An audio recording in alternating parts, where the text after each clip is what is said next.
Walang programa.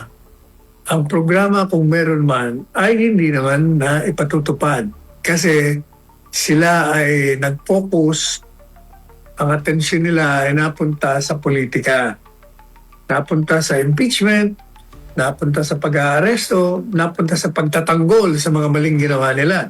Attorney Sal, very important yung mga points na sinabi niya sa speech niya. Number one, yung papansin niya yung pagtaas na naman ng yung insurensya sa bansa because nagkakaroon din tayo ng problema na hindi na-address yung poverty ng bansa at lumalala ang poverty ngayon. Kasi nga, di ba, the new poor is yung middle class because dun sa nagtataasan na presyo ng mga pangunahing bilihin.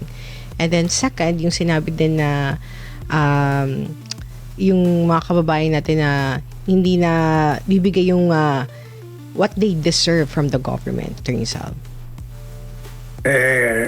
Gaya ng paulit-ulit na sinasabi natin sa ating programa, ang lahat ng yan ay kawalan ng preparasyon. Walang programa. Ang programa kung meron man ay hindi naman na ipatutupad kasi sila ay nag-focus, ang atensyon nila ay napunta sa politika, napunta sa impeachment, napunta sa pag-aaresto, napunta sa pagtatanggol sa mga maling ginawa nila. Yan ang naging problema. The focus of attention has been not on the mandates that they were given to fulfill, but on their own personal interest to remain in power beyond 2028. Sinabi din ni VP Sara Regarding doon sa Bangsamoro attorney sa peace process. What can you say about it po? Yung problema dyan sa BARM, hanggang ngayon hindi na nare-resolve yan.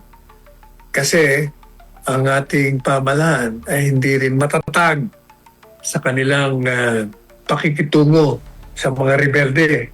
Kaganda-ganda na meron ng BARM, pero pinakikialaman nila eh. Yung isang cabinet member nila, pinakialaman yan. Tinanggal yung chairman, kaya nagkakagulo-gulo sila dyan eh. Pati kasi hindi dapat pakialaman, pinakialaman nila. Yan ang problema. Yung politika ngayon talaga, yung partisan politics ang nakakasira. Maliban pa dun sa korupsyon na yun talaga sa mga root causes.